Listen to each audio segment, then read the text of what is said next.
പരിശുദ്ധനായ ദൈവത്തിൻ്റെ തിരുനാമത്തിന് നന്ദിയോടെ സ്തോത്രം. എല്ലാ പ്രിയപ്പെട്ടവർക്കും സ്നേഹവന്ദനം. ഇത് പ്രഭാത സന്ദേശം. യിരെമ്യാ പ്രവചനം 20-ാം അധ്യായത്തിൻ്റെ 11-ാം വാക്യത്തിൽ നമ്മളിങ്ങനെ വായിക്കുന്നു, എന്നാൽ യഹോവ ഒരു മഹാവീരനെ പോലെ എന്നോട് കൂടെയുണ്ട്. യിരെമ്യാ പ്രവാചകനെക്കുറിച്ച് പഠിക്കുമ്പോൾ നമുക്കറിയാം, അമ്മയുടെ ഗർഭപാത്രത്തിൽ വെച്ച് തന്നെ നിയോഗിച്ചതും നിയമിച്ചതും വിശുദ്ധീകരിച്ചതും ശുശ്രൂഷയ്ക്കായി വേർതിരിച്ചതുമായ അനുഗ്രഹീതനായ ഒരു പ്രവാചകനാണ് യിരെമ്യാ പ്രവാചകൻ.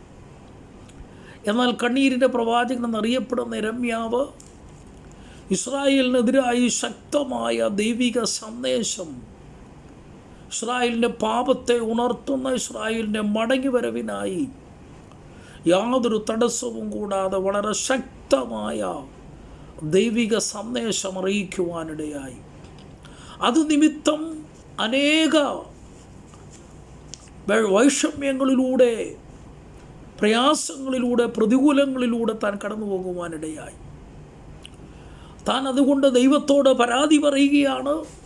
7-ാം വാക്യം മുതൽ നമ്മൾ വായിച്ചു വരുമ്പോൾ നമുക്ക് കാണുവാൻ കഴിയുന്നത്, ഞാനൊരു പരിഹാസ വിഷയമായി തീർന്നിരിക്കുന്നു, അതുകൊണ്ട് ദൈവമേ നിനക്ക് ദൈവത്തോട് ആവലാതി പറയേണ്ടി വരുന്നു, വളരെ നിന്ദയും പരിഹാസവും ഏൽക്കുന്നു, സഹിച്ച് ഞാൻ തളർന്നിരിക്കുന്നു, സർവത്ര ഭീതി, പലരുടെയും മേഷണി കേൾക്കേണ്ടി വരുന്നു.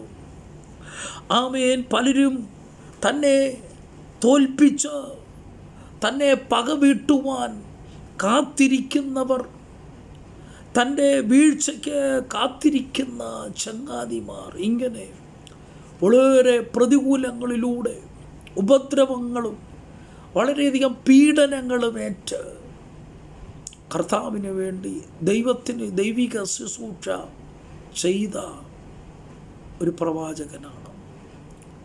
തന്നൊരു പക്ഷേ പറഞ്ഞു, നീ എന്നെ ബലമായി എന്നെ സമ്മതിപ്പിച്ചു, ഞാൻ സമ്മതിച്ചു പോയി.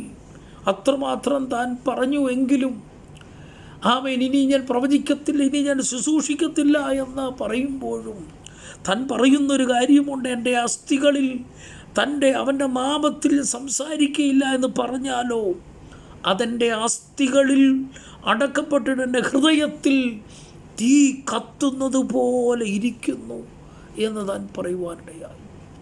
അനേക വൈഷമ്യങ്ങളിലൂടെ താൻ കടന്നു വന്നുവെന്നാൽ 11-ാം വാക്യത്തിൽ വരുമ്പോൾ താൻ ഇങ്ങനെ പറയുന്നു, എന്നാൽ ഈ പ്രശ്നങ്ങളുണ്ട്, ഈ പ്രതികൂലങ്ങളുണ്ട്, ഈ ബുദ്ധിമുട്ടുകളുണ്ട്, എന്നാൽ യഹോവ ഒരു മഹാവീരനെ പോലെ എന്നോട് കൂടെയുണ്ട്. എന്നെ കേൾക്കുന്ന പ്രിയപ്പെട്ടവരെ, അനേക പ്രതിസന്ധികൾ, അനേക വേദനകൾ, അനേക കഷ്ടതകൾ, അനേക ഭാരങ്ങൾ നമ്മുടെ ജീവിതത്തിൽ അടിക്കടി അത് വരുമ്പോൾ ഓർത്തുകൊള്ളുക, യഹോവ ഒരു മഹാവീരനെ പോലെ നമ്മോട് കൂടെയുണ്ട്.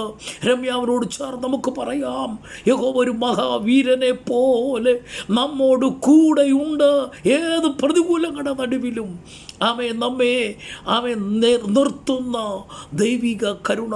കാരണം യിരെമ്യാവ് ബാലനായിരിക്കുമ്പോൾ തന്നെ യിരെമ്യാവോട് പറയുന്നുണ്ട്, നീ പോക, ഞാൻ നിന്നോട് കൂടെയുണ്ട്, ഞാൻ നിന്നെ സഹായിക്കും, നിന്നെ ആരും ഉപദ്രവിക്കുവാൻ, നിന്നെ ആരും തകർക്കുവാൻ ഞാൻ അനുവദിക്കുകയില്ല എന്ന് ദൈവം പറയുന്നുണ്ട്. ദൈവം അങ്ങനെ പറഞ്ഞിട്ടുണ്ടെങ്കിൽ അവനൊരു മഹാവീരനെ പോലെ ദൈവം നമ്മോട് കൂടെയുണ്ട്.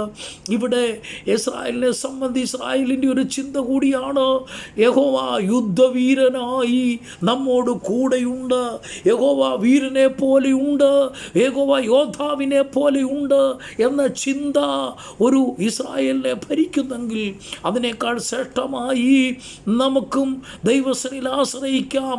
നമുക്ക് വേണ്ടിയും ദൈവം ഒരു മഹാവീരനെ പോലെ നമ്മോട് കൂടെയുണ്ട്.